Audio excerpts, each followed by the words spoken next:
नमस्कार प्यारे बच्चों, और सब ठीक है? अच्छा, और क्या हो रहा है? पढ़ाई क्या चल रही नहीं चल रही है? नहीं चल रही है। कुछ लोग चल रही है, कुछ लोग नहीं चल रही है, क्योंकि वीडियो जो है ग्रुप पे आप लोग नहीं भेजते हो। कुछ लोग भेजते हैं, कुछ लोग नहीं भेजते हैं। बराबर है? सही बात है ना? भूगोल में अभी तक जो है 3 पार्ट हो चुका है और चौथा पार्ट जो है आप लोग बाएं में जा रहा हूँ। चौथे पार्ट का एक दूसरा भाग होगा है। इसके पहले आप लोग मैं वायु प्रक्रिया भाग 1 पढ़ाया। उसमें जो है अपक्षय किसे कहते हैं, अपक्षय के प्रकार।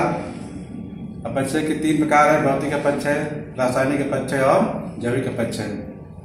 उसके बाद प्यारे बच्चों वायु प्रक्रिया भाग 2 में आप लोगों को जो बताया गया था, उसमें जो है नदी के कार्य, नदी के 3 कार्य होते हैं: क्षरण, वहन और निक्षेपण। उसी प्रकार हिमानी के कार्य को बताया गया आप लोगों को। 3 कार्य उसके भी हैं। आज आप लोग जो बताने जा रहा हूं वायु प्रक्रिया भाग 2 में, वह है पवन के कार्य।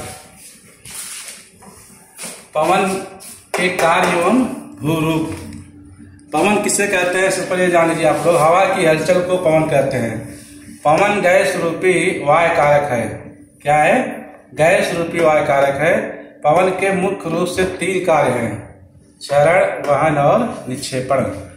पवन के भी 3 कार्य हैं। इसके पहले जैसे नदी जो कार्य करती है, वही कार्य हिमानी के और वही कार्य पवन के हैं: क्षरण, वहन और निक्षेपण। बराबर? तो आप लोगों को पवन जो होता है, जो हवाएं जो बहती है, बहुत सारी कार्य करते हैं।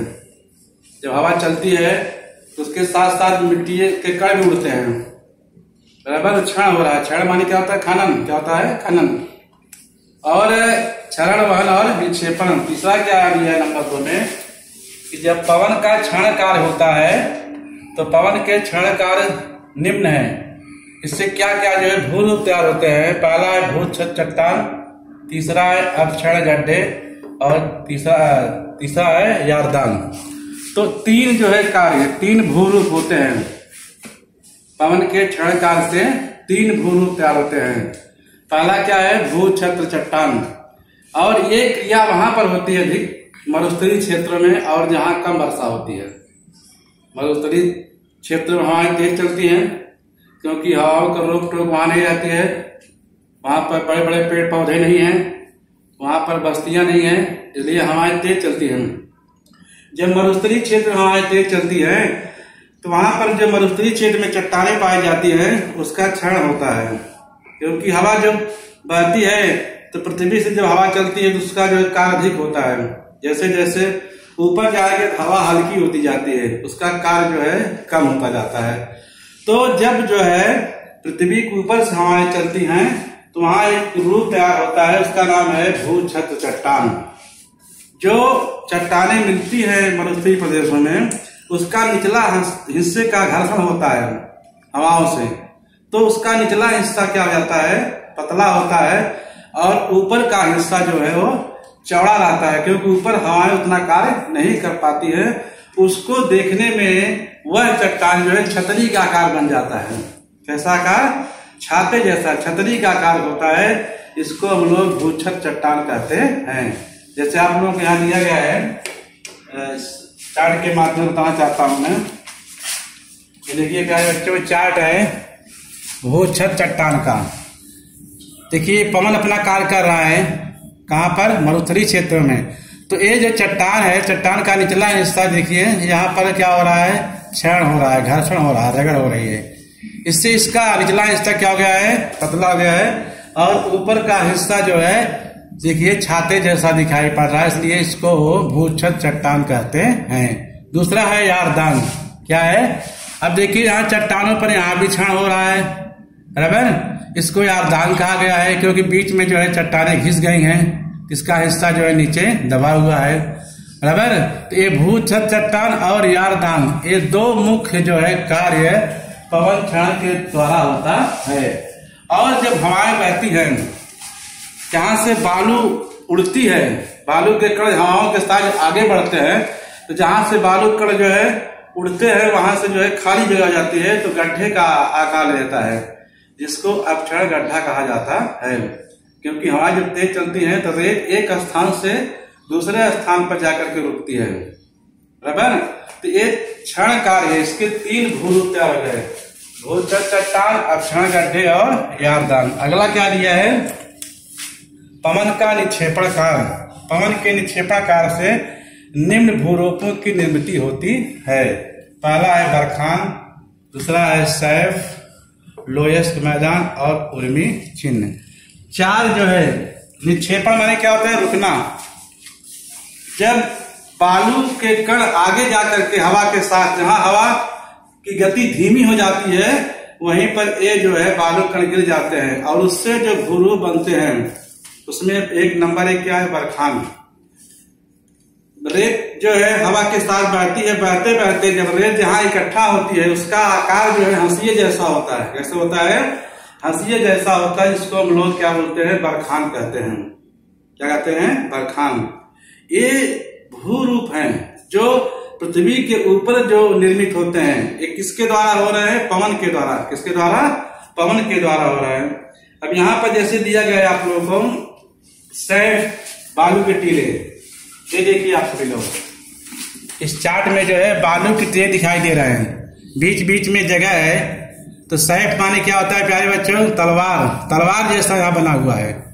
ये क्रिया कहाँ दिखाई पड़ेगी, मरुस्थलीय क्षेत्र में। कहाँ पर, मरुस्थलीय क्षेत्र में, क्योंकि ये पवन के कार्य सबसे अधिक वहीं होता है, मरुस्थलीय क्षेत्र होगा और या तो जहाँ सबसे कम वर्षा होती है। दूसरा देखिए नीचे जो है जो आकृति दिख रही है, इसका हिस्सा जो है कटा हुआ, बीच बीच में जगह है, इसको यारदान कहा जाता है, बराबर। ये सारी क्रियाएं किसके द्वारा हो रही हैं, पवन के द्वारा। किसके द्वारा, पवन के द्वारा। अब देखिए यहाँ पर दिया है बालुकागिरी यानी बरखान और नीचे दिया है उर्मी चिन्ह। यहाँ पर देखिए रेत पर चिन्ह पड़ गए, पतले पतले पतले पतले क्या हो गए हैं, चिन्ह पड़ गए। जब हवाएं तेज चलती हैं और शाम को जब हवाएं धीमी होती हैं तो धीरे धीरे बारीक बारीक जो है यहाँ रेत जमा होती है, तो चिन्ह दिखाई पड़ रहे हैं, जिसको उर्मी चिन्ह कहा जाता है।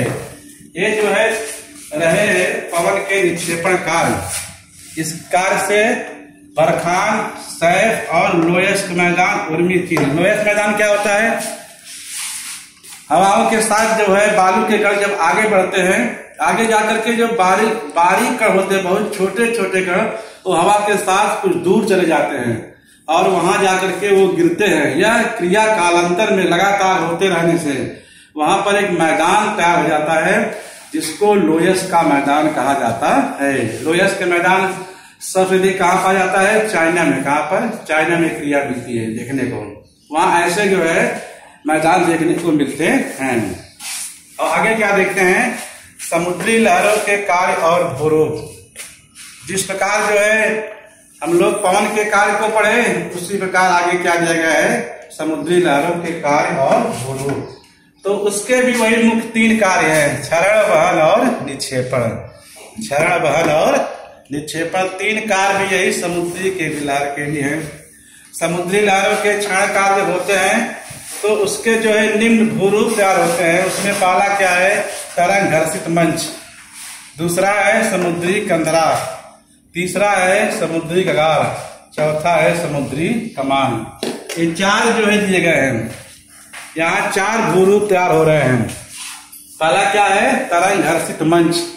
समुद्र तट पर जब समुद्री लहरें जो है आकर के समुद्र तट पर टकराती हैं, टकरा करके फिर वापस लौटती हैं, यह क्रिया जो है निरंतर जो है समुद्र के पास चलती रहती है। आप सभी लोग समुद्र किनारे गए होंगे, देखे होंगे, वहां पर लहरें आती है और जाती है, लहरें आती है और जाती जाती है। इससे क्या होता है, जो वहां पर चट्टाने उनका जो है क्षरण होता है।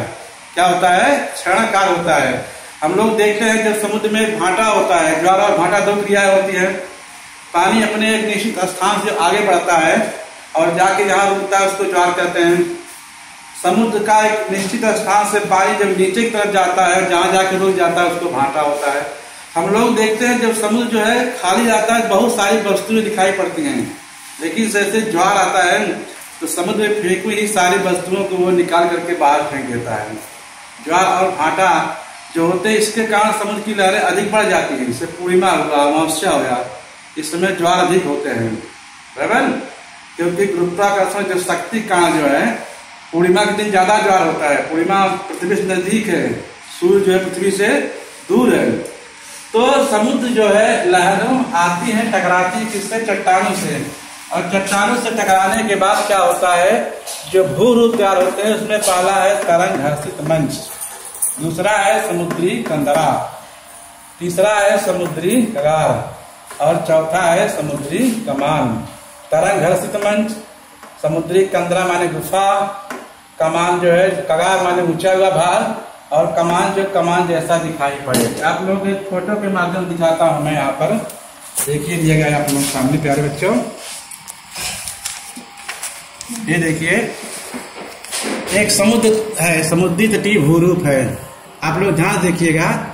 और ये देखिए जो लहरें आके जो है टकराती है समुद्र से, वहां पर जो भूरूप तैयार होते हैं उसमें सबसे पहले समुद्री कंदरा है। क्या है? देखिए यहाँ नीचे एक गुफा जैसा आकार बन जाता है, क्योंकि पानी आता है, इससे जब टकराता है धीरे धीरे इसके कण बाहर निकलते हैं और एक एक करके निकलते निकलते पानी अंदर चला जाता है, जिससे गुफा का रूप धारण कर लेता है। इसको समुद्री कंदरा कहा जाता है।